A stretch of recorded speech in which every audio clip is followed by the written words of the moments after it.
హరి ఓం శ్రీమాత్రే నమ. లలితా సహస్రనామ పారాయణలో భాగంగా ఈరోజు అమ్మవారి నామం 885వ నామం, 4 అక్షరాల నామం ధనాధ్యక్ష. ఈ నామంతో అమ్మవారికి నమస్కారం చేసుకున్నప్పుడు ఓం శ్రీ ధనాధ్యక్షాయ నమః అని చెప్పుకోవాలి. ధనానికి అధ్యక్షురాలు అని మనం స్థూలంగా చెప్పుకుంటే, అసలు సృష్టిలో ఏ ధనమైనా కూడా పరమేశ్వరిదే. ధన్యతను ఇచ్చేదే ధనం. ఆకలి వేసినప్పుడు మనకు ధన్యతనిచ్చేది అన్నం.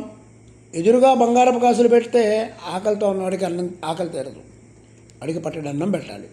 అప్పుడు ధనం, అన్నం, ఆకలి తీరడం అంటే అప్పటి ధన్యత అన్నమే.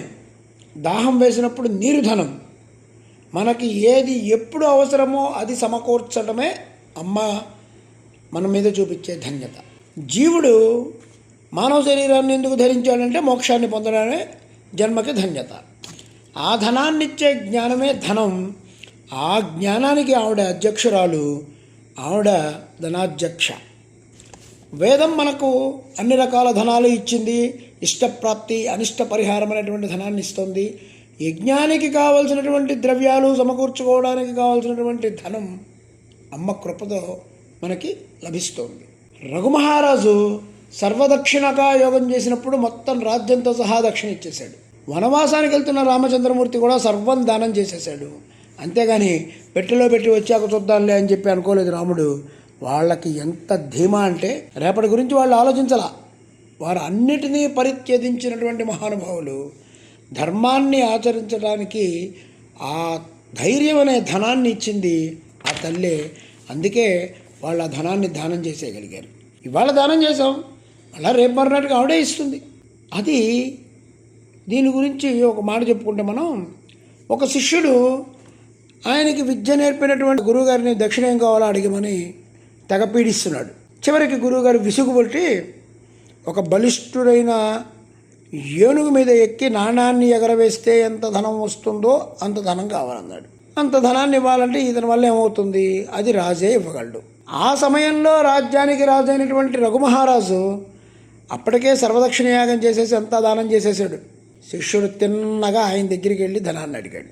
ఆయనకున్న నియమం ఏంటంటే అడిగిన వాళ్ళకి లేదనకుండా ఇవ్వడం. అదొక యజ్ఞం.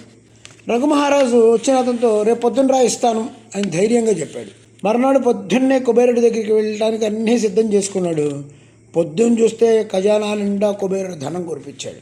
ఎందుకయ్యా అంటే ఈయన ఈ ధర్మయజ్ఞానికి అమ్మవారు సంతోషించి ఆవిడ కురిపించినటువంటి ఆ ధన వర్షం అన్నమాట. ఆవిడే ధనాధ్యక్షురాలు కనుక ధనానికి అధిపతిగా ఉన్నటువంటి కుబేరుడిని పంపించి రఘుమహారాజు ఖాతాలో మొత్తం ధనాన్ని వేయించింది.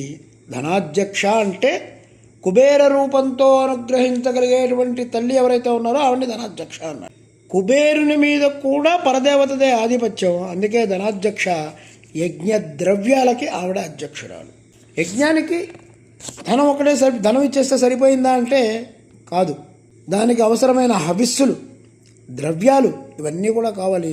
వీటన్నిటినీ సమృద్ధిగా పెంచి మనకిస్తుంది కనుక అమ్మ ధనాధ్యక్ష. ఈ నామంతో అమ్మవారి యొక్క స్వరూపాన్ని మనం తలుచుకుంటూ ఓం ఐం హ్రీం శ్రీం ధనాధ్యక్షాయే నమః, ఓం శ్రీమాత్రే నమః, ఓం శ్రీ మహారాజ్ఞే నమః, శ్రీమత్సింహాసనేశ్వర్యై నమః.